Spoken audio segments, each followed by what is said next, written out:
When I surveyed the wondrous cross on which the Prince of Glory died, my richest gain I count but loss, and pour contempt on all my pride. Oh, it's a great Gregorian chant. Yeah, written a long time ago. I don't know. It's called "When I Survey the Wondrous Cross." One day I'm gonna teach y'all that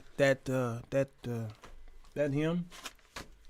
I just taught it to you because that's pretty much most of it. Good evening to y'all. Good morning. No, I'm sorry. This is the afternoon. Ooh.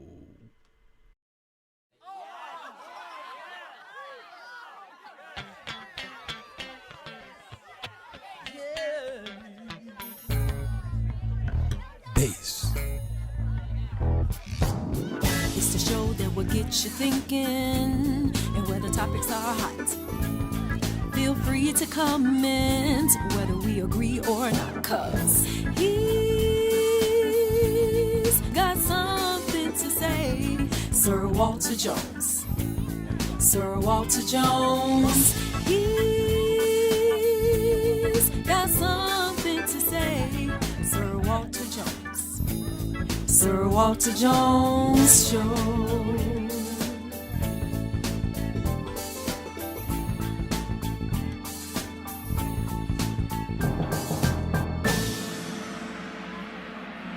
Come on in. The water's fine.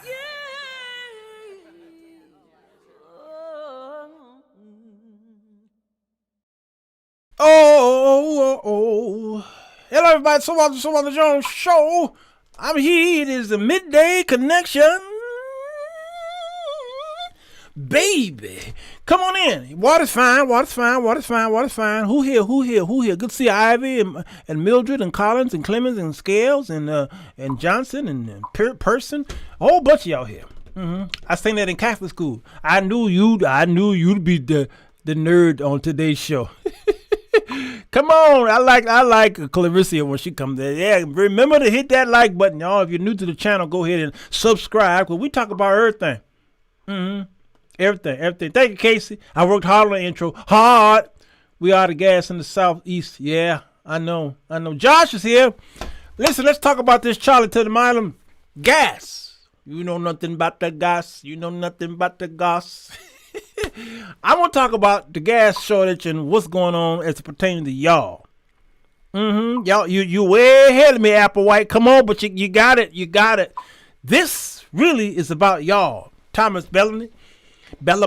This is about y'all more so than it is about the hackers. You see, the Lord allowed these things to happen to shake y'all up.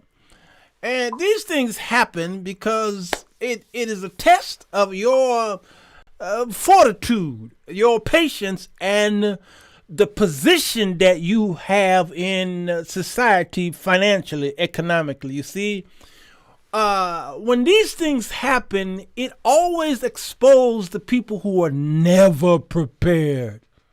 Never. It always exposes the poor as well. Now, the poor will be with us always, Jesus said.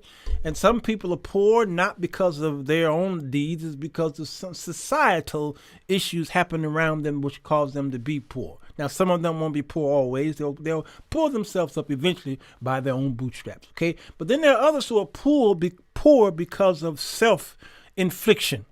They did this to themselves. And I feel sorry for them as well, because that might be a mental setback on their part. They made bad choices, so they're poor. You understand? But then there are some of y'all who got good jobs, actually. You might make six figures, but you are poor in mindset. You understand? You have a poor mentality. And when I tell people you need to be doing this, you need to be doing that, I make six figures. I got a good job. I got a PhD. Yes, but you are poor. You understand? A fool in his money will what, y'all? You are poor, and you will not be in this state very much longer with your poor mentality of always being a spender and a consumer, and you produce nothing.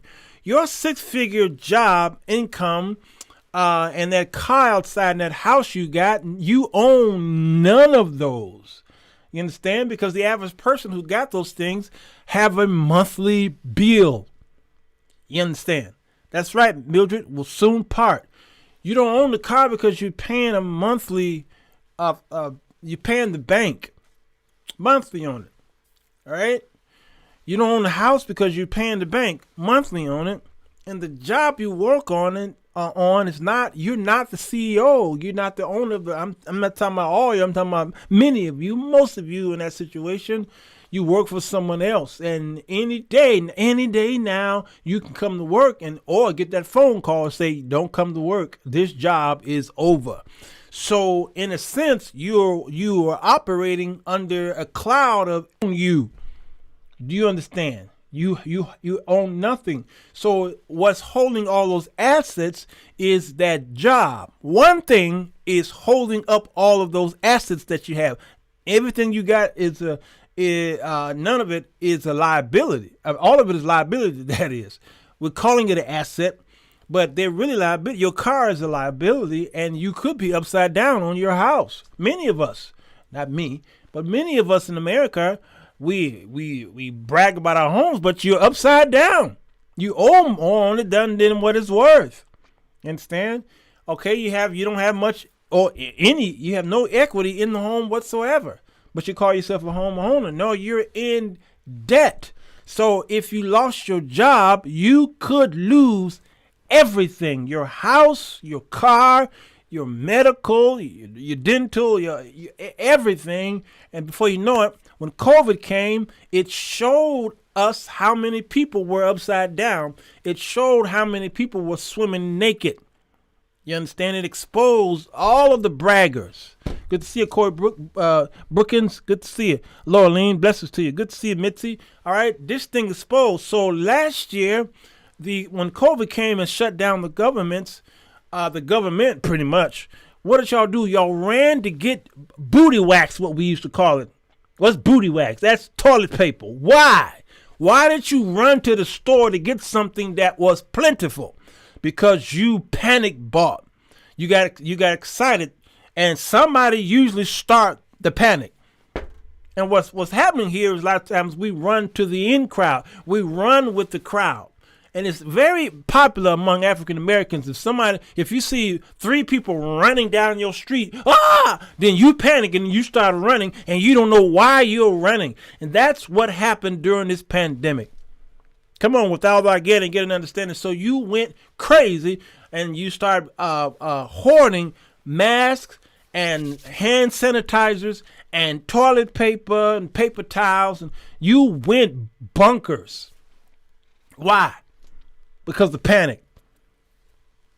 Panic. Why? Because you're poor up here. Your mentality is poor. When I was coming up in our home, my mom always stocked up. I never seen my parents panic buy nothing ever. Why? Because there was always stuff in the house. Always. There was 9 of us, okay? My parents were Southern parents, so they liked to. My mom never said no. Okay? But we had more sheets and pillowcases and covers and blankets and all kind of stuff. Good to see you, Alana.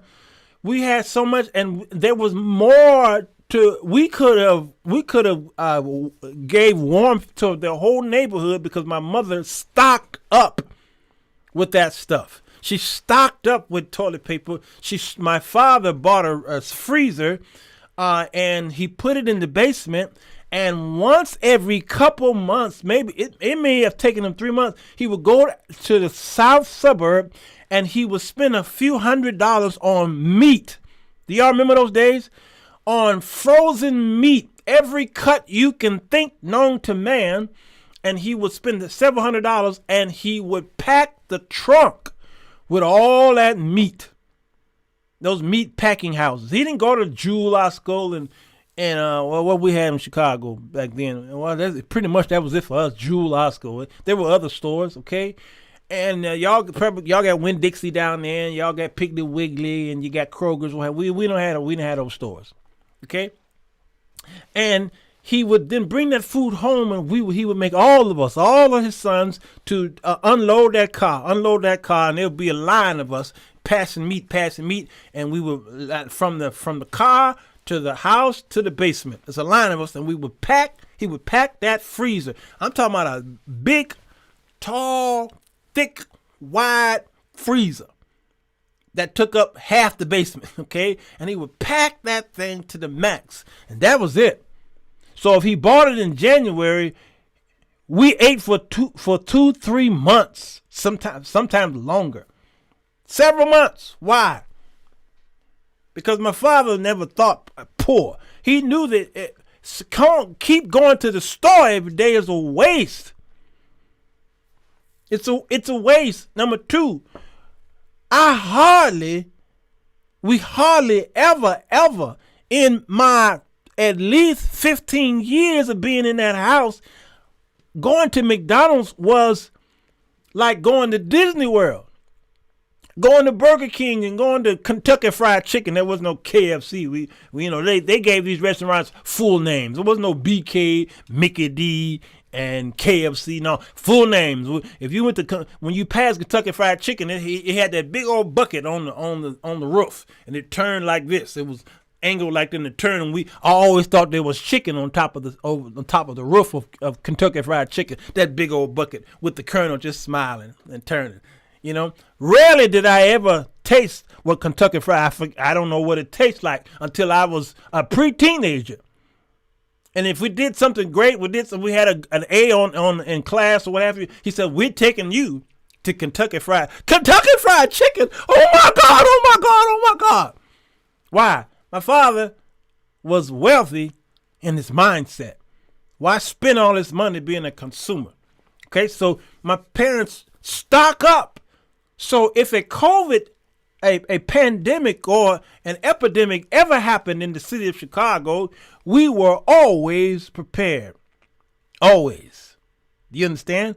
What happened? Did we not pass that down to our children? Apparently we did not. I don't understand. Jackie Hines can see it. My grandparents did the same thing. Our family had farms and their own smokehouse. Come on. You understand? Shalom to you, Avis. So we went down to Mississippi every summer, and there we had horses and cattle and on a farm, and so we went down there. And I don't remember going to the grocery store when we would spend our summers in Jackson, Mississippi, and Canton, Mississippi, and those areas right there, in Little Rock, Arkansas, where my grandmother was. I don't remember going to grocery stores. Why? Because we went in the backyard or in the pasture. Okay, and we dug and we plucked up the beans and the tomatoes and the potatoes and all kind of stuff. They grew their own food in the South. They had green thumbs, and so the food we ate every night was the food that they produced. We knew what was in it. We didn't have to worry about it and pesticides and the Federal Department of Agriculture, blah blah blah, and looking over the food, and we didn't worry about all that stuff. What happened? All right, so we are poor in mind and we are poor in spirit. Preparation time is never wasted. Come on. That's it, person. Understand? So this pipeline happened, and it showed America again that you're not prepared. Good to see you, Linda Croft Poole. It showed America that you're not prepared. You understand? All right, so it's called the Colonial Pipeline. And it was a cyber hack. They used ransomware. We shut down this Colonial thing, and this pipeline is located, I believe, in Texas, and it affected most of the South and the Southeast. Matter of fact, there is a map here that I can show y'all what area did it affect. Okay, this is the area here.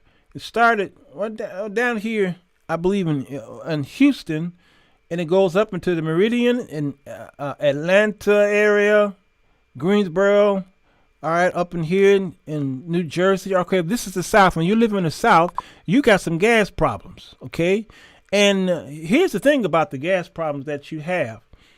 The gas problem that you have will be fixed in a few days. North Carolina is hit real bad. Yes, Corey, that's good. North Carolina got hit real bad. But that southern area there got hit. And what happened? It would not be as bad as it is now, but what caused it to be worse are you. You panic bought. You did a run on the gas stations because you heard that there might be a shortage. And it's only going to take a week to fix the problem. What I'm seeing here is that many of you don't keep your car full of gas. I can't understand how you can live in states where there is a typical weather uprising, like some type of hurricane or some kind of what we call that other thing that comes from the Atlantic, okay? Or if you live in California, the Pacific, there's forest or there's brush fires, okay? Earthquakes that happens on that end. We in the Midwest, we have tornadoes. We got Tornado Alley in the Midwest in the breadbasket area, okay? I can't understand that you can live in those particular areas, especially up there, tornado, up in in Florida, all through Florida, especially closer to the Atlantic Ocean. How could you live throughout the 13 colonies? How could you live in maritime and not keep gas in your car? How is that possible?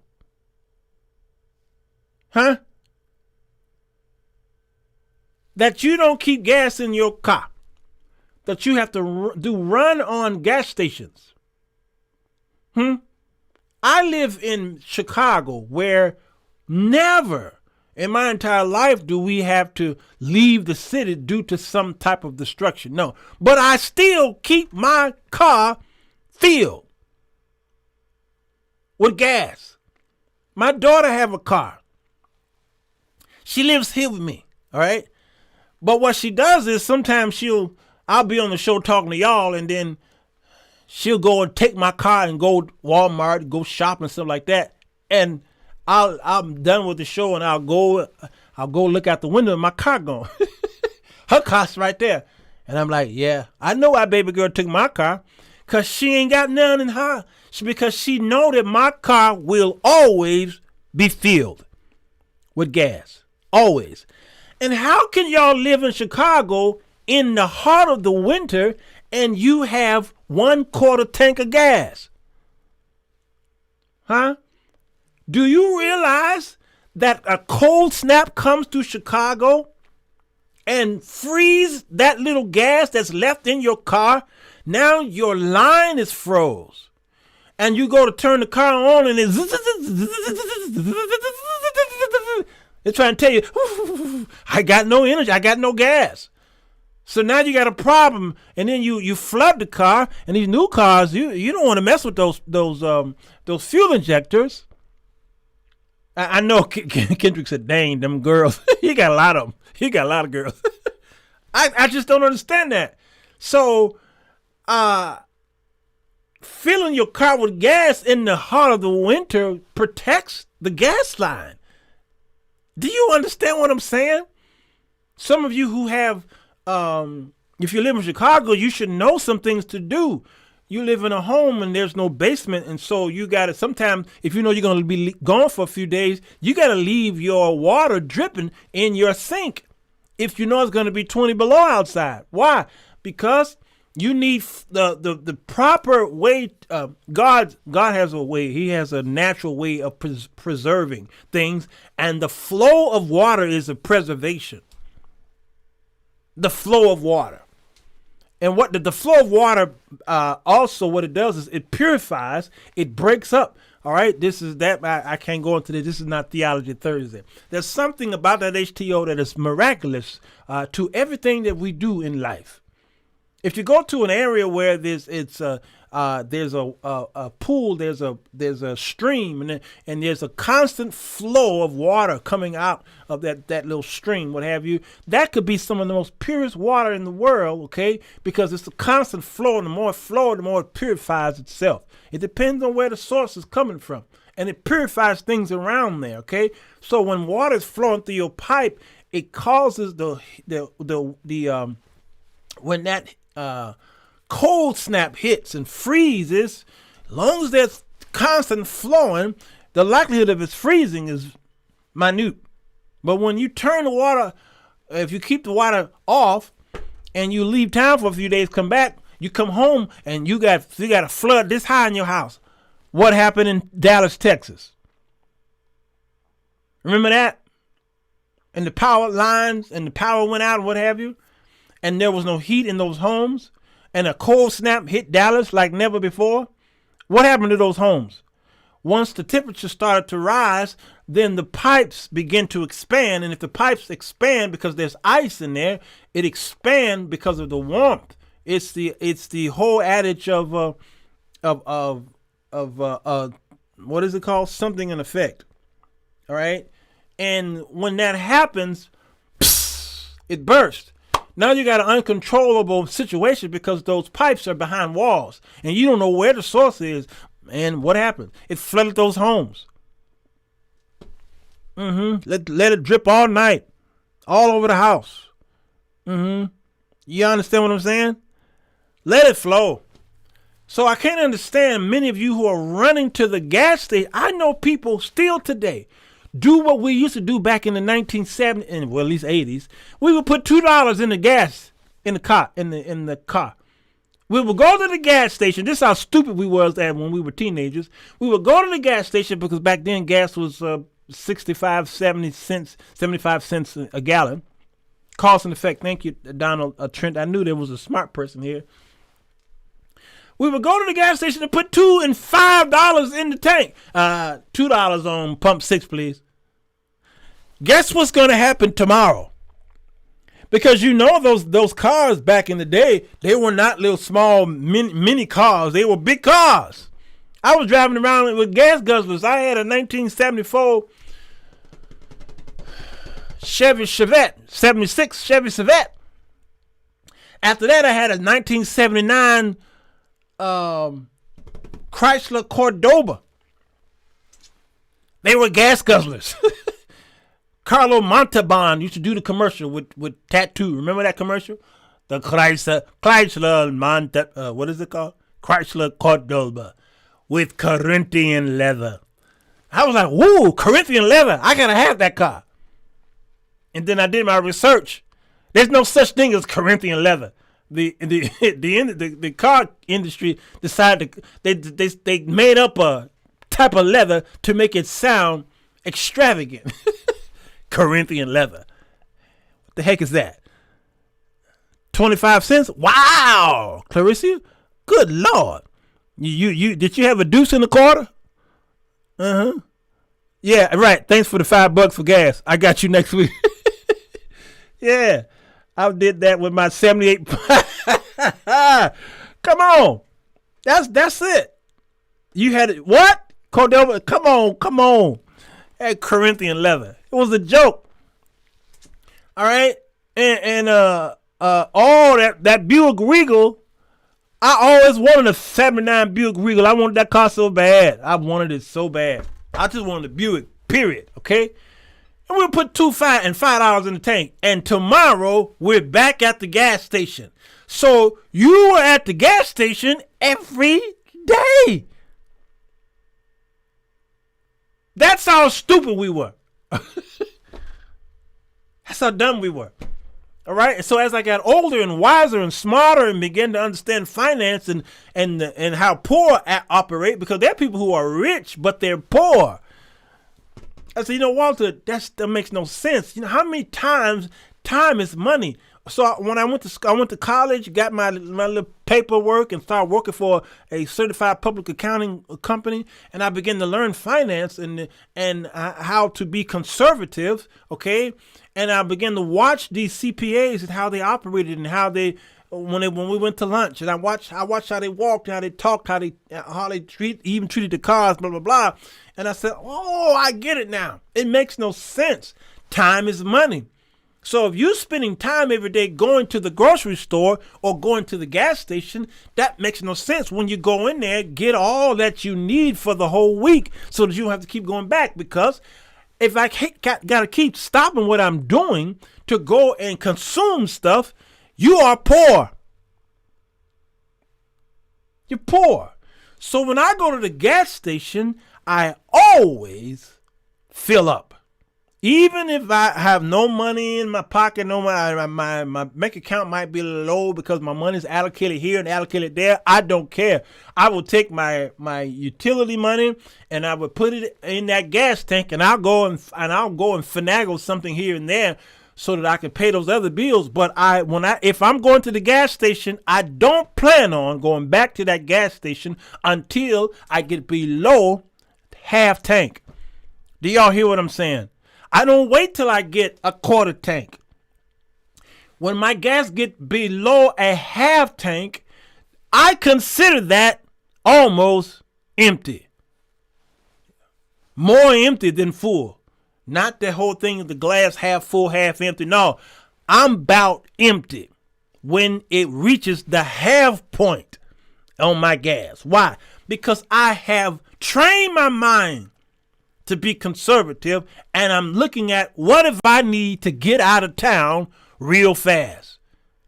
Anything could happen. Something could happen to a family member. Something, and anything could happen. Just because we're in Chicago don't mean we're safe. So I'm thinking about, you know what? If something should happen and I got to go to the gas station and there's a gas shortage, or there's a weather climate issue, and now I got to get to the gas station in order to get out of town, that ain't happening. If I'm at a half, at least I got enough. I live on the south side of Chicago, so I'm on the borderline of Indiana. So I got a half tank, because that half tank will at least get me all the way to Indianapolis, Indiana. I can get 3 hours out of town with a half tank. I'm always thinking that when I go to the gas station. So I always fill up. So when this shortage came, especially in the South, what happened in the North? The people in the North panicked. They panicked because they heard that there was a hack on the pipeline in the South. Number two, nobody's watching the news today. Rebecca, good to see you. Ain't nobody watching the news. I'm lazy. Hate putting gas in the car. Come on, I hear you. That's what I'm saying. Y'all get that oil changed. Keep your car filled with gas. Keep your car with air in the proper air, depending on your manufacturer. Because when the air pressure is wrong, you're wasting gas. The average woman buy cars and they only put gas in it. And before you know it, now your engine is leaking oil. Now you need a new engine. Well, I get my oil changed. Yeah. How often do you get your oil changed? Number two, how crazy do you drive? You drive like a bat out of hell, don't you? Yeah, You got to, depending on your car, you got to look at the manual, and it gives you an idea of how much preventive maintenance you should do to that car. Doing the preventive maintenance actually keep your car running forever. You can have 500,000 miles on your car, and that car, zoom, hello, because of preventive measures. We don't think to even look at the belts on our cars. After so many amount of miles and years, you should be taking your car to look at the belts on that car. There's several belts that turn in the engine. And if you don't check it for wear and tear, you're going to find yourself on a road trip with the kids and on the side of the road. Kendrick said, add car wash. That turpentine belt is an important belt because it's tied to everything else in your car. And if it goes bad, it may break one day. And there are certain signs that cars give you that even the body gives you signs that it's sick. The car gives you certain signs as well. You feel the sluggishness. When you accelerate, it doesn't accelerate like it used to. You can hear the when you turn the engine on, it goes. You hear that rambling, high squeaking sound. Your belt is slipping. It's slipping, okay? And it may need oiling or it may need changing. There's all kind of things that you hear your brakes squeak and y'all like, all right, I'll get it changed. The squeaking is telling you it's time. And before you know it, when you put on the brakes, it goes. When you hear that grinding sound, I'm sorry. It's too late. You about to cause an accident. Your life is in danger once you get to the grind. So you need to change your brakes and you probably need to change your rotors. All these things are important. It's important. And your car has a brain in it. And it tells you. So you take your car, it's going to cost me $150 to put that thing. So what? You just spent $200 on your hair. But sitting in the car is a life and death situation. I've seen people driving and then boom, the car flips over. Why? Because something broke that you didn't look at. You understand? Change all your oils and flush the radiator. When the weather change, I flush all of the liquids in the car. You understand? A lot of these things we don't talk about, we don't think about, which is buy this nice, pretty car. And I've seen too many cars driving to Atlanta, brand new 2021 models on the side of the road with the engine, with the hood popped. Why? Some things you need to you need to know. You need to talk about. You need to talk about it. Jesus, take the wheel. All right, y'all talking. Let me see. Every gas station in my immediate area has been out of gas.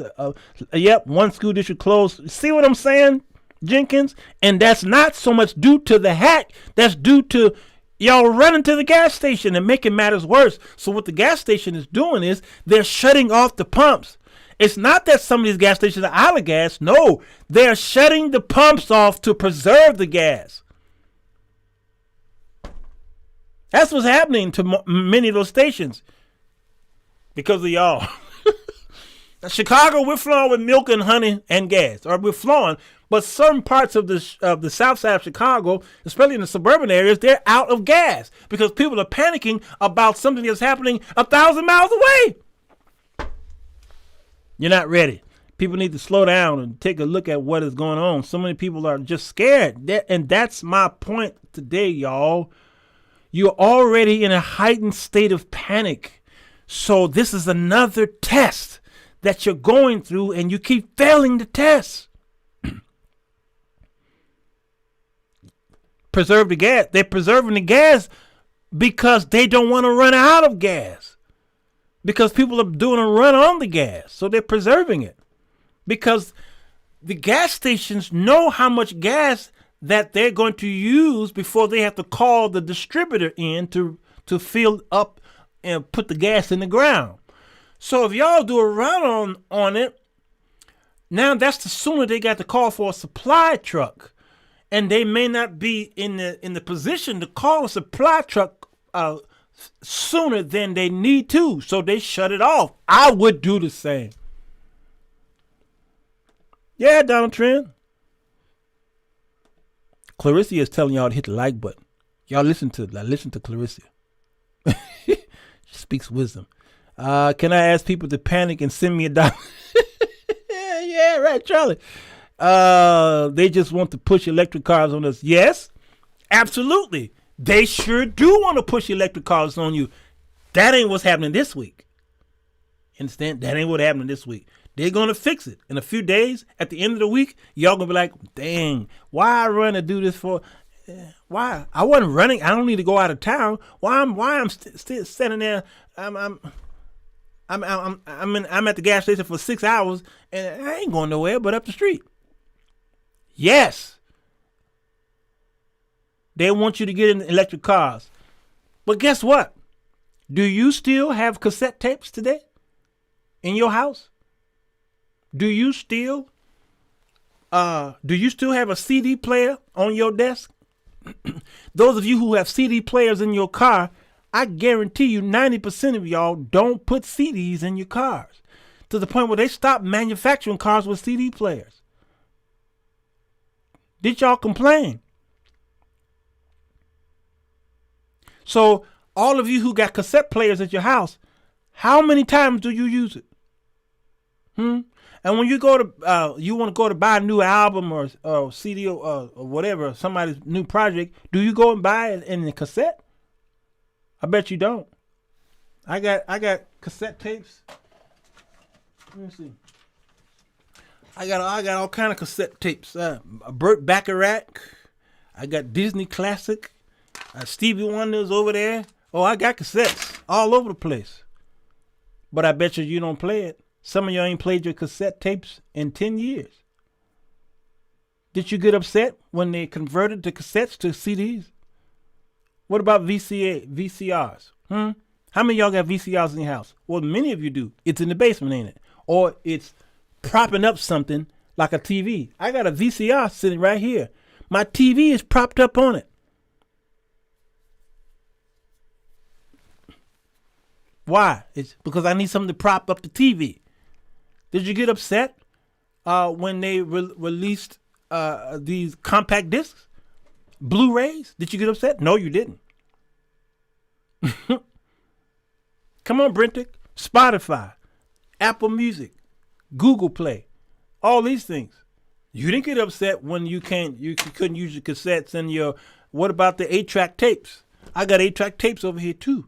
I keep them because I do my 1970s show. Put on my old gig and I do all the old stuff. I keep it for props, but y'all, so of course they want us to get in electric cars because you got to progress with the times. Fossil fuel is a burden and America is a whore for oil. We're whores. We're whores.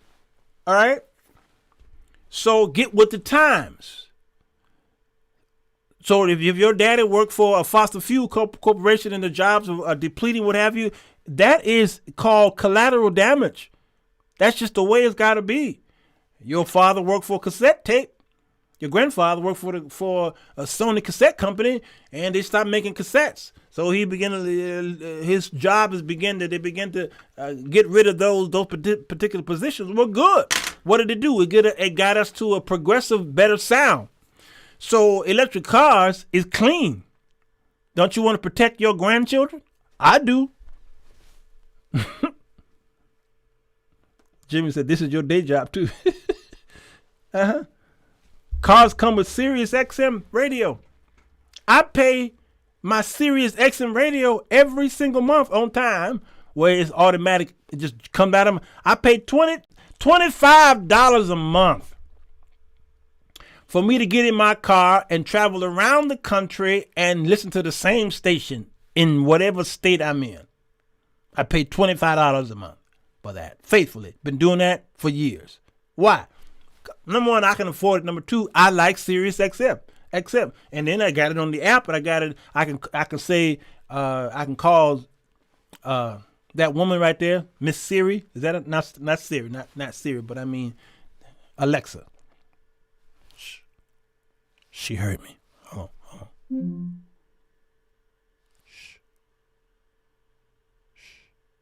Okay, all right. When I say her name, she knows it. Don't say her name. Okay. How many of y'all got her in y'all's house? Turn this show up, y'all. Hey, Alexa.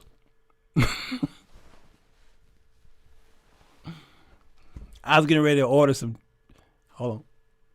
Sorry, I don't know that. I was getting ready to order some toilet paper.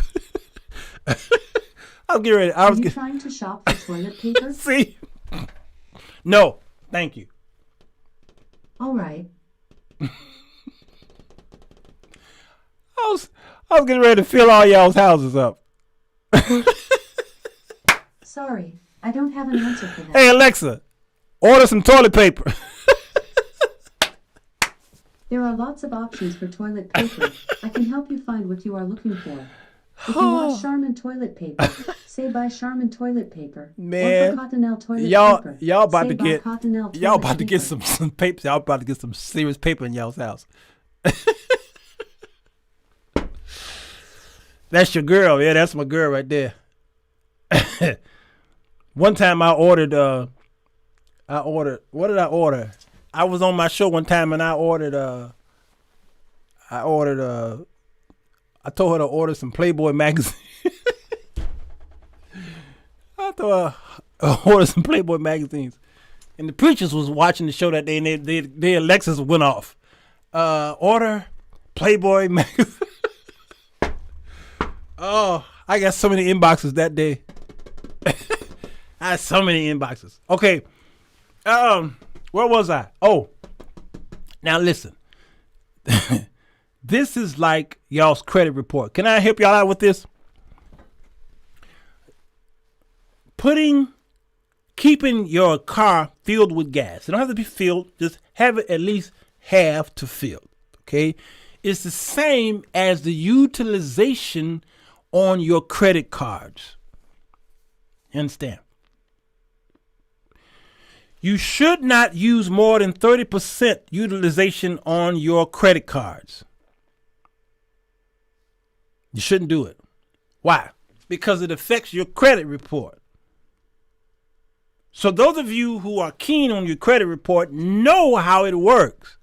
Because you one day want to make you want to make sure your credit report is clean in the high 600s or the low 700s, depending on who you are, so that if an emergency come, you qualify for something that you need because your credit score, you keep it maintained. So you have credit cards, you buy something and then you pay it off on time monthly to keep that score high. Why aren't you doing that with your gas in your car? It's the same. I have proven this concept over and over again. I'm not looking to buy a house no time soon, nor buy a car no time soon. But I keep my credit report, my score in the 700s, as close to 700 as possible. Why? Because if an emergency should happen in my family, I have a daughter, a son, 2 grandsons, several brothers and several sisters. I may need to use my credit to get something to get them out of a bind, or something should happen to me where I may need to get myself out of a bind. Credit is good if you know how to manipulate it. It manipulates you. I went to get deep cleaning on my teeth. Oh my gosh, it's been 2 months now. 2 months ago, I'm going to get deep cleaning, and because I needed to get my teeth, some cosmetic stuff done, and all kind of stuff done with my teeth, because I'm in my 50s, y'all, and I didn't want to be walking around with all kind of stuff that you got to keep doing this. You know, you got to wake up in the morning. You got to do this. Okay, I'm getting too old. I need to take care of my teeth. And I'm always talking to y'all, and sometimes I ate something and yellow pops up, and I ate this and ate that, and then I ain't got time to be doing this right before shows and all this stuff. So I said, you know what, go to the dentist and get this stuff taken care of. So I went there. I have no dental insurance. No, I don't have dental insurance.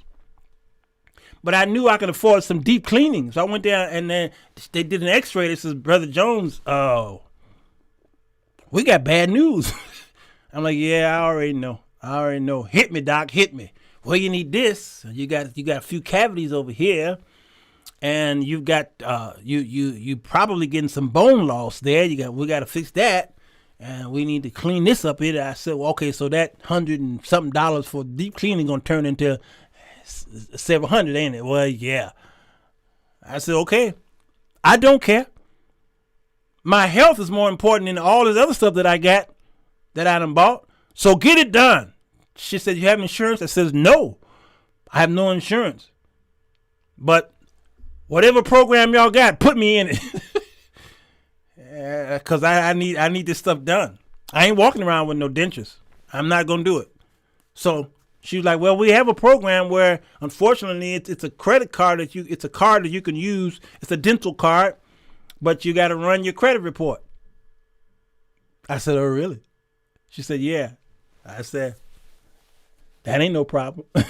She said, are you sure? And I looked out in the room, and I saw all of these African Americans waiting for the dentist. And I said, now, some of these people, I'm sure, got dental insurance. Some of these people are paying cash, because I saw some people at the clerk window doing this. I said, yeah, I'm that person that may have to do this. But once she gave me that couple $1,000 bill to fix my teeth, I said, yeah, let me run my report. She said, you're okay with that? I said, yeah. I said, number one, I know how it works. I'll get a ding on the report, okay? And it's going to knock my score down, no problem. But once you run it, it'll look at the original score before that hard hit hits. I'm not worried about it. So she ran it, and she said, oh my, Mr. Jones, they didn't our bill was how much was that bill? The bill was $2,000. She said they didn't gave you almost $6,000 credit. I said, yeah, I know that. She said, so what do you want to do? I'm like, fool, what do you think I want to do? Go ahead and clear it. You take your $2,000. And don't worry, I'll have it paid off in 2 months. Don't worry about all that. We'll give you a 6 month or 90-day interest free, blah blah blah. I don't need all that talking points. I pay my bills. All right, take your $2,000 and fix my teeth, and I'll take the balance of the $6,000 and I'll come back periodically, and that's my insurance. Now, why was I able to do that? Why was I not nervous about them running my account? Because I always keep my FICO score at 700 as much as I can. Why? Because I had an emergency.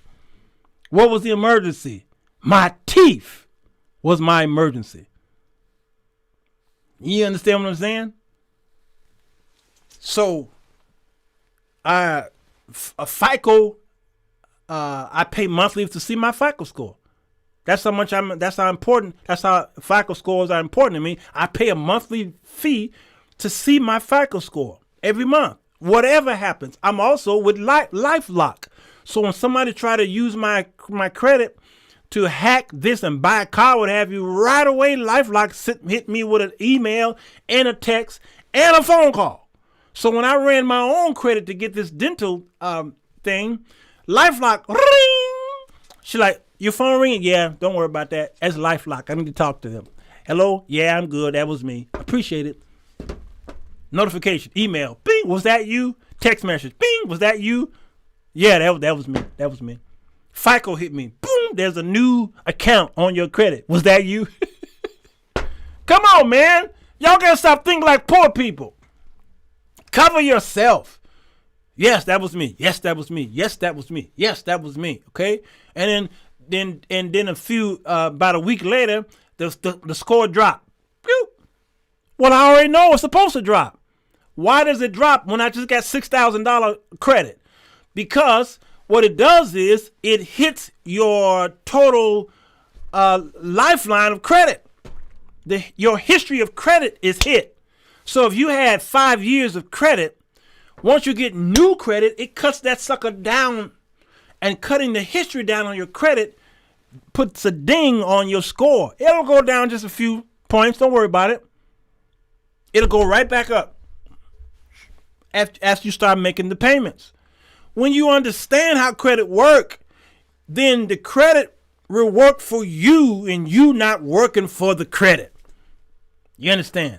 So now I have now $6,000 more credit allotted to me on my score, on my credit report, and keep paying it off over a few months, then that 700 will be sustained. And then before you know it, if I continue, it'll go into possibly the 800s if you keep paying it on time. All right. But what's happening is we don't understand how to diversify your credit. You shouldn't just have store cards on your credit report and that's it. It's like those of you who would try to invest. You invest in one thing and then you lose your shirt because you haven't diversified your portfolio. How did I get into all this stuff? We're supposed to be talking about the pipeline. You should have stocks. You should have bonds. You should have some type of in some type of money market, and maybe you should be in the forex. Maybe you should have some cryptocurrency. You understand? You should have you should have gold. You should have a silver. Okay. Whether you do Ethereum or whether you do Bitcoin, you are diversifying your portfolio. You're in good standing so that just in case something is hit, you've got another sector that you can live off of. And if those two sectors are hit, you got something else to live off of. That's diversifying. Your day-to-day life should be diversification. You understand? So I want to make sure I'm in good financial standing just in case an emergency happened. Then I can pull the equity from my home. I could pull the equity from my FICO score. Okay, I can pull the equity that I saved up in maybe my stock portfolio. I can pull in the equity so that I can use it to do this. I can pull the equity from my life insurance policy and things like that. All right, this is how the rich, or not rich, the wealthy stay wealthy. Because they do this with their money. It circulates. It don't do this, and do this. That's how our money, it does this, and then one day it'll go back up. But wealthy people money does do this. It circulate. One may drop out, but two may come back in. You understand? And circulate. And that's how we should be with mind and our bodies and our souls. So this run on the bank, run on the gas station is a poor man's mentality, especially if you're not going nowhere. Where are you going? Number 2, why you ain't got gas in your car? Number 3, why you not watching the financial reports, watch the news, and watch and pay attention to the Department of what? This is a test of the emergency broadcast system. This is only a test. What department in the government of the United States should you be paying attention to right now as it pertains to this oil shortage in the South? The Department of what? Can y'all tell me? Because that's the people I directly went to. When I heard about this pipeline, right away I went to their website. Why? Because that's who they are. No, not the Department of Commerce. No, not Treasury. No. Who? Not Commerce. Thank you, LM. Energy. Joy. Energy. Not Homeland Security. The Department of Energy. It's in their name. Listen to them. And when that thing hit, Biden called the man or woman, whoever on whom he put in the office of energy. He called it. This is your job. Let me talk to Mr. Energy. What's going on down in Texas? Here's what's going on, sir. Don't worry. We're going to have this up and going in about 2 more days. All right. Because I need to go live and talk to the American people. He go live, talk to the American people because he heard from the Department of Energy. That's the proper checks and balance. You understand? If somebody break in my house, I'm not calling the fire department. What they gonna do? Mr. Fireman? Yes, sir. Somebody broke in my house. Okay. He got a hose. He got a hose in his hand. Okay. Well, is he still here? I don't know. He might be hiding in the closet. Okay, you want me to spray him? Can you? All right. Come on, boys. Unravel that hose. We gotta spray the guy who broke in his house. He ain't going all through my house spraying in the closet. He ain't in there. All right, let's go to this closet. Psst, he ain't in there. What the fireman gonna do? That's how we act when it comes to certain things in our life. You don't call the dentist because you had a car accident, and now you're trying to call 911. 911? Yes. Is there a dentist near? Yes. Is there an emergency? Is this an emergency? Yes. I just had a car accident. Oh, okay. How bad is it? Well, the car flipped over. Okay. And are you injured? Yes. What's injured? My leg. Some pole went through my leg and it's bleeding. It's bleeding real bad. Sir, you want a dentist? Yes. Yes. Dentist, please. Okay, let me stop. Is your teeth bad? Did the teeth fall out? No, my teeth fine. Teeth fine. How you doing, Mr. 911? I'm fine. I'm good. Sir, I'm sending a paramedics your way. Paramedics, what's that? Well, they're the ones you need right now. No, I want a dentist. Why? Well, because I want my whites to shine. That's us. All right, so y'all running down there. Y'all run down there to get some gas just to go up to the Piggly Wiggly. For what? So you running to get this gas is causing the gas prices to go up. So the hackers from Russia laughing at us. Now here's the thing. These must be some really honest hackers because they did a press release. They wrote up a little press release. And the press release was, you know what? Our bad. We're in the business of making money. This is a real press release, y'all. They said they are in the business of making money, and they did not intend to stir up any government's energy department, energy, blah, blah, blah. So we're going to have to check out our other goons to see what they did wrong. It's ransomware, all right? You know what a ransomware is, right? They hack your computer, and you got to give them money for them to release your money, your computer. You need to pay it, or all your stuff is gone. All right. So these goons from Russia they really are honest. This is honest thieves. Let me find that article. Go to the BBC.com. Yeah, here it is. Y'all think I'm lying? U.S. Fuel pipeline hackers didn't mean to create problem. So they issued an apology. They said, "Oh, our bad. What we tried to do, we just wanted to make money. We didn't mean." Where is it? I read it down here somewhere. It's down here somewhere. Y'all read it for yourself. Go to the BBC.com. It's hilarious. All right. What was that? We didn't mean to hack your stuff and cause us problems. We meant to hack it to make some money. America playing the fool, yeah. Hey, Reginald. Blessing to you, Randall. All right. So I went live today because I wanted to show y'all's silliness. Get your ducks in a row, will you please? Put some gas in your car.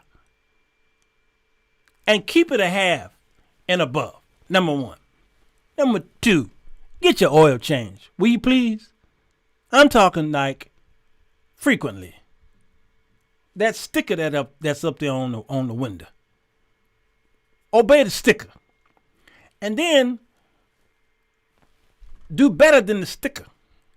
Okay? I got my oil changed and then drove 12 hours to Atlanta, Georgia. Stayed there a week and drove back to Chicago. Guess what?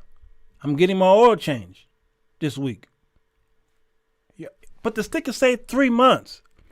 See, this is your problem. This is y'all's problem. All right. Number 3. If you hadn't had a flush in a while, you need to flush it. But it's gonna cost. Really? You just got your head did. You didn't need your head done. No, you didn't. My mama did her own hair. Why don't you learn to do your own hair? Okay? Flush it. Get all of that calcium and deposits that's in there that's jacking up your engine. Flush it. Number 4, when's the last time you checked your transmission fluid?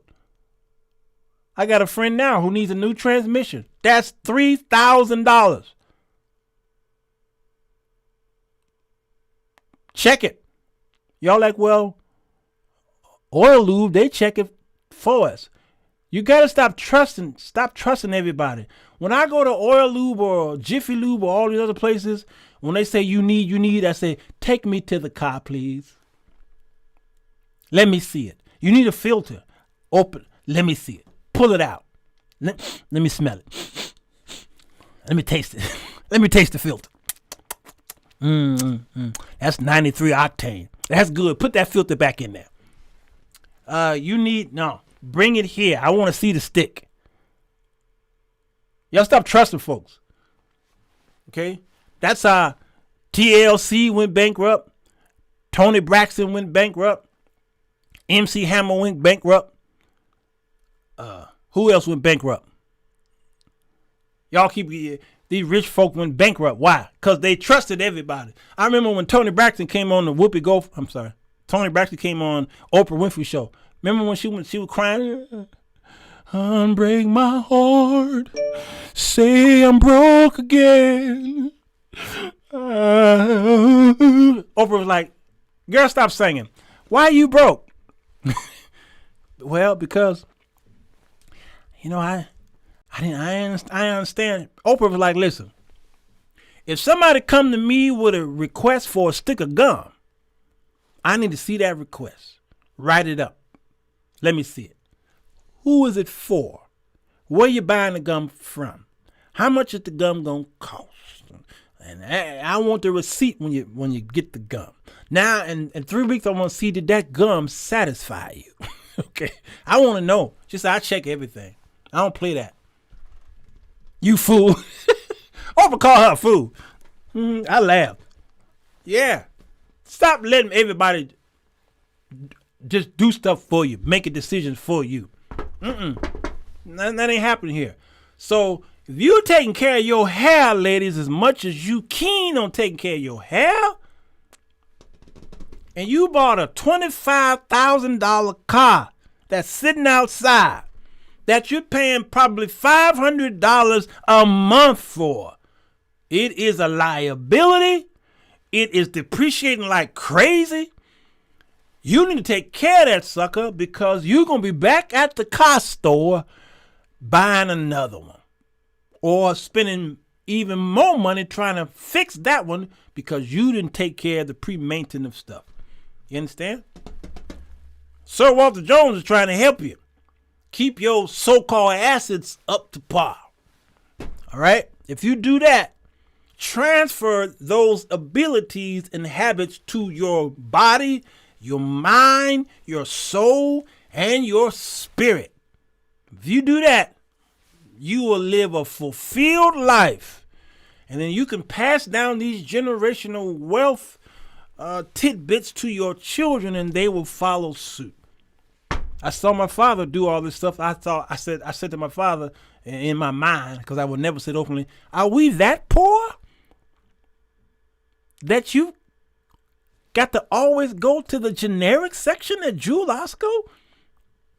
Are we this poor that when you see a dime on the ground, you got to reach down and pick it up? Are we this poor that when you at the gas station, he pumps the gas, and then when it pops, that means the tank is full. He does this, and he makes sure he get every drop. Are we that poor? I was saying in my mind, are we that poor? And then I did the opposite when he would go to the suit store, clothes store, or buying some shoes. My father never went to the generic section to buy clothes and shoes. He bought what K&G would say $99 for. No. This one is $3.99. I'm gonna buy this suit. Pops, wait a minute. Now I'm changing my mind here. Maybe we ain't as poor as we are, but now you don't know how to bargain shop. Why would you spend $300 or more for that suit when K&G got it for $99? Son, sit down. You so stupid. You so stupid. My father was a wealthy-minded. That's why he got all that property. My father's wealthy. All that property on the west side.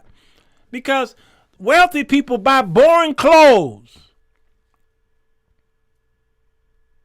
And them clothes gonna last them for 25 years. So my father bought quality shoes, quality clothes that he's still wearing today. I done changed my clothes so many times because I went down there to the 99-cent store, a dollar store. He was trying to teach me something. Son, you're so dumb. Sit down, son. So he invested in a piece of property on the west side when the neighborhood was so in disarray. The bulldozers would come and knock down these dilapidated apartments and homes, and there's vacant lots all on Albany Street. And my father held on to his property. He held on. And the shingles was falling off, and the paint was cracking, and the weeds was growing over the apartment homes that he bought, and he held on.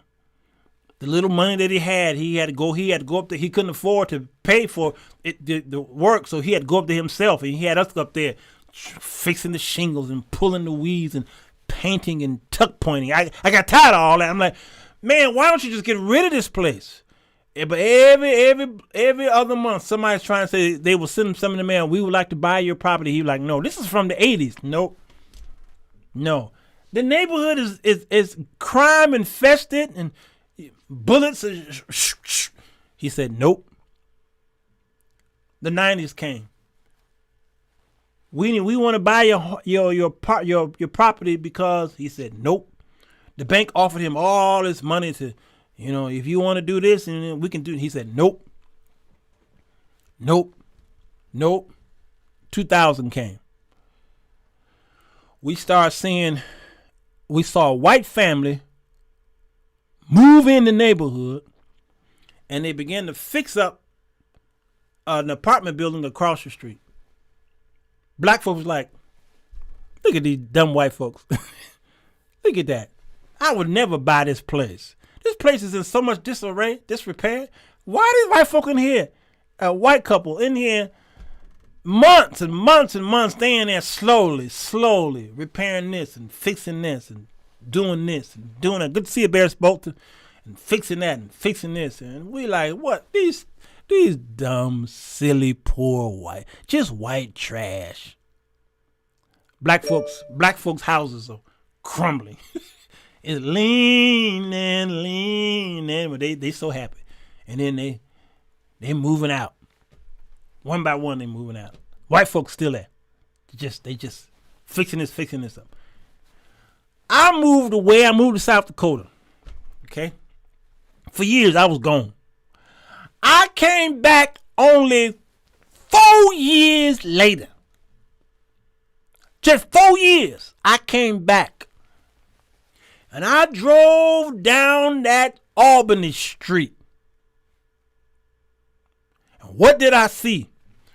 That one white couple who was fixing up that apartment place, they still there. But guess who else is there now? This white couple's here.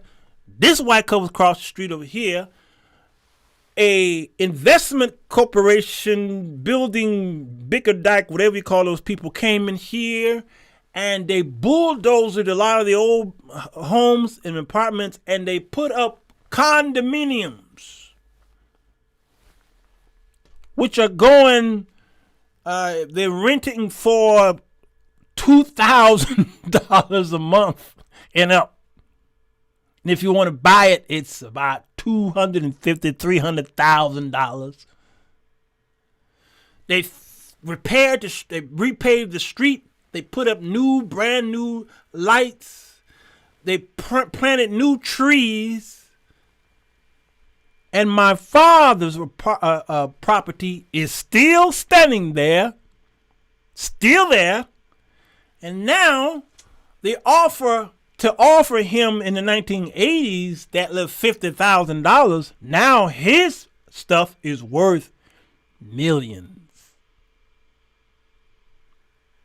And he laughs all the way to the bank. And who did he move into the apartment buildings? White folks. My dad got white tenants. I laughed leaving the city. When I came back, I now can't afford to live in my own father's apartment. I can't afford it. I can't afford it. So what's the joy in all that? It belongs to me. My father willed it to me. So if something should happen that he should perish, well, he will one day. That apartment, that a complex of his, is mine. All right. So, what is that? Generational wealth. I wasn't listening. And African Americans built their wealth on real estate. That's how they became wealthy. Real estate.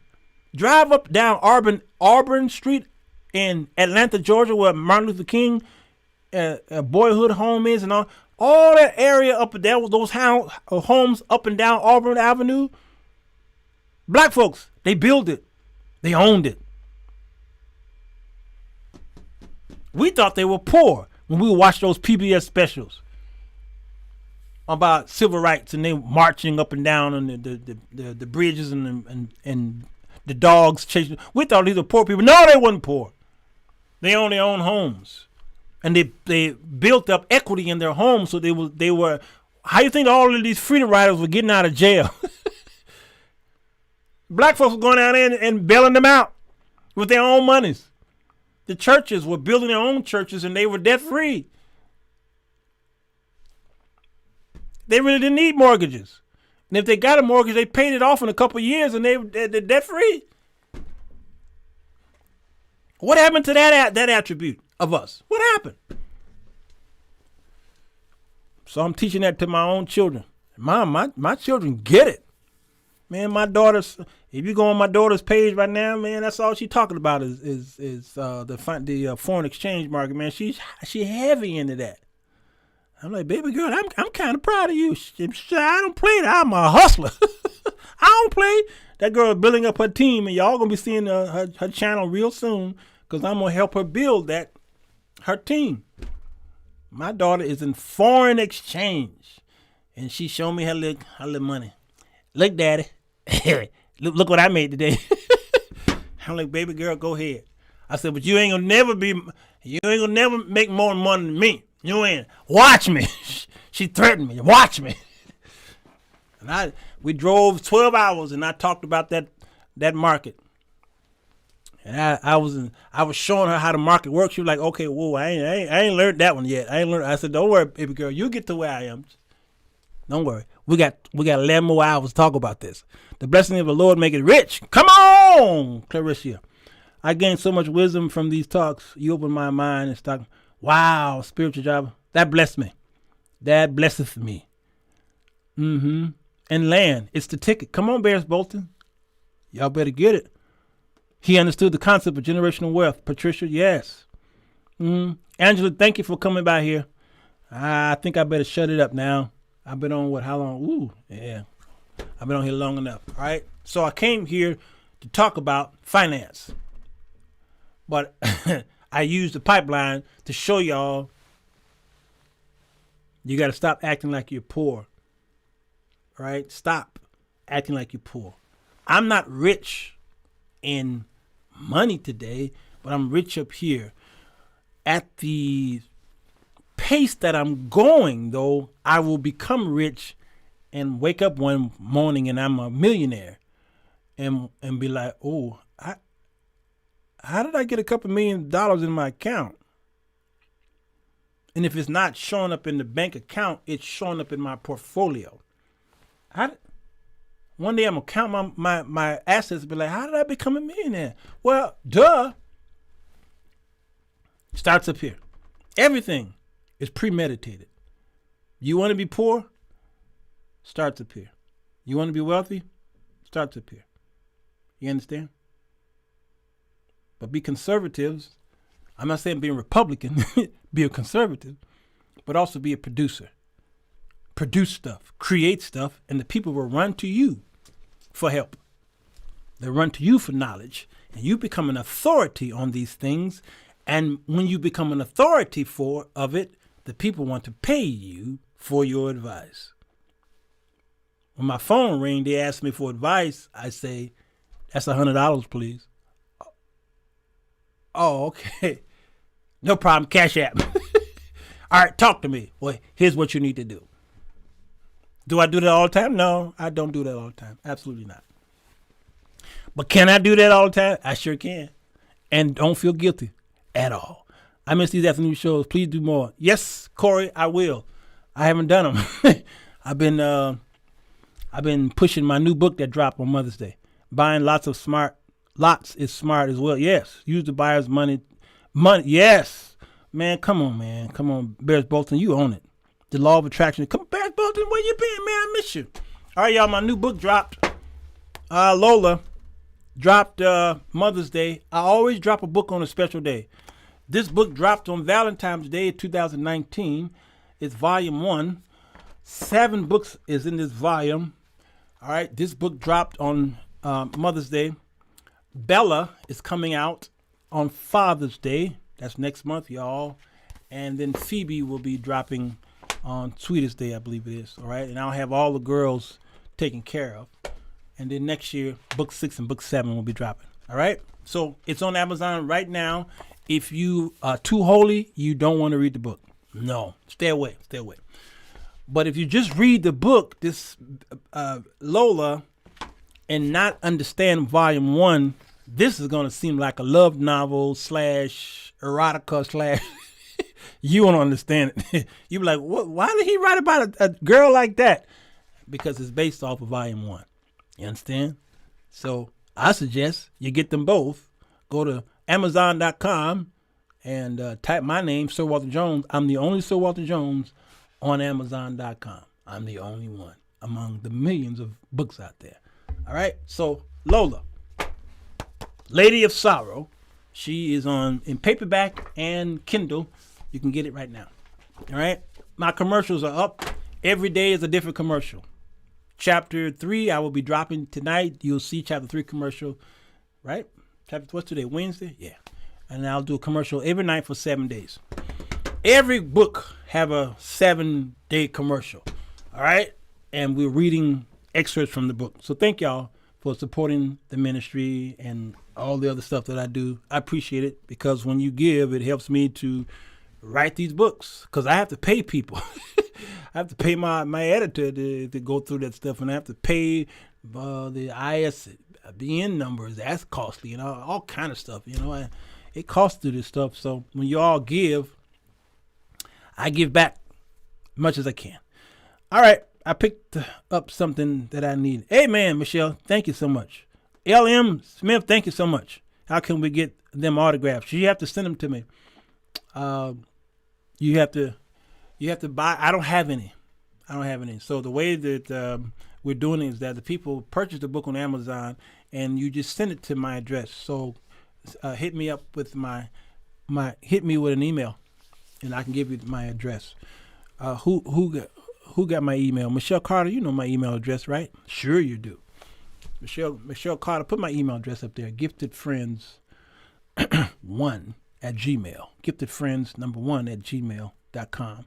Hit me with an email. Let me know who you are, and I will definitely autograph it and send it back to you. I always send them back. One person on here said she never got hers. She must have confused me. That was 2 years ago. She must have confused me. I'll always send them back. As soon as I get it, I take it right to the post office right away. There it is. giftedfriends1 gmail.com. Let me know who you are. All right, put something in the subject matter so I'll know who you are. And I'll send it right out. Next time, go through KDP, and the IS number is free as well as the public. That's only if you don't want credit. You really should have your own ISBN number for credit. If you want to be taken seriously, you want your own number, because doing that gives credit to Amazon, and I don't want that.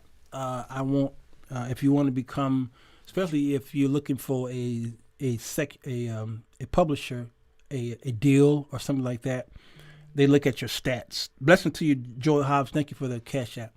So you want your own. Now they cost $125 for an ISBN number, but if you have a book set like I do, you can buy 10. You could buy them at bulk for a cheaper price. You want to do that. Yes, Spiritual Driver, you didn't know that? Yeah. You don't let anybody sell you, sell the information of getting them free. You don't want that. You don't, because you do not get credit for them, number one. Number two, you cannot use that number. You can't put your book on another platform. All right. If you want to sell on Barnes and Noble, if you want to sell on some other platform, you can't use that same number because it don't belong to you. It belongs to Amazon. So get your own number, and it's yours, and you can do whatever you want to with it. So if you can't afford it, then use an ISB number from Amazon and KDP temporarily. Understand? Temporarily. And then when you can afford to buy one, then you can change that number.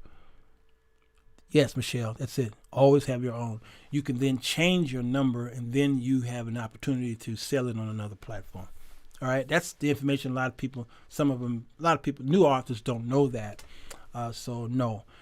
And that's why Bowker, which is the only place you can really get an ISB number, go there and just foot the bill. It's an investment in your career, and so the people can take you serious, all right? Because the Nielsen ratings, you want people to look at your stats and say, wow, this person sold 1,000 copies in their first week. How did they know that? Well, you can go to the ISB number and check and blah, blah, blah.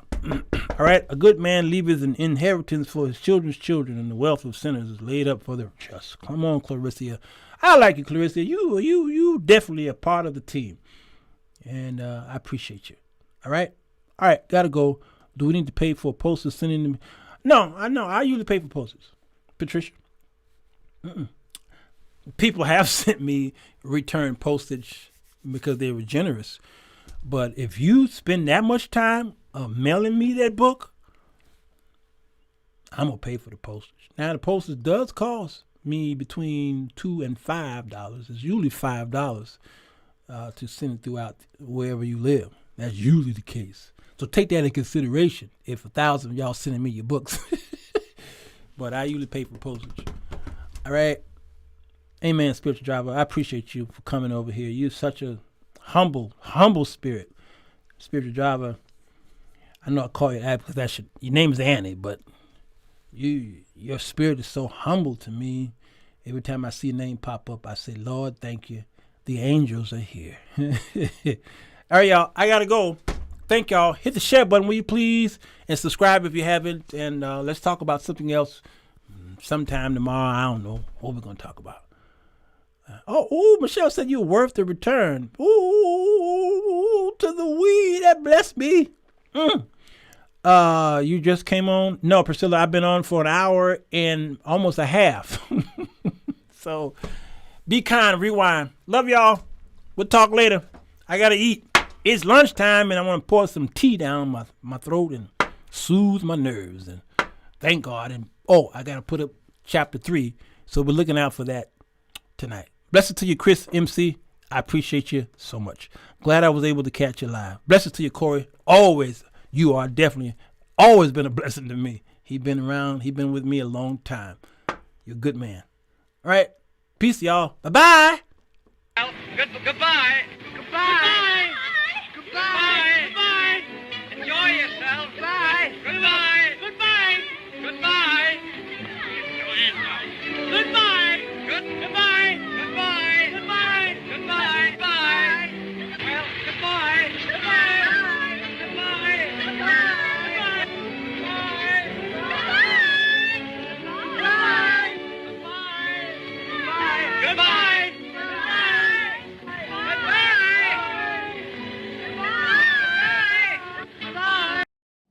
Fellas, does it seem like you can't get a good woman? Ladies, wonder why you can't keep a man? Then read The 4 Women That Men Desire, Volume 1, by Sirwalterj to figure out how to break the cycle. Go to Amazon.com to get your copy today.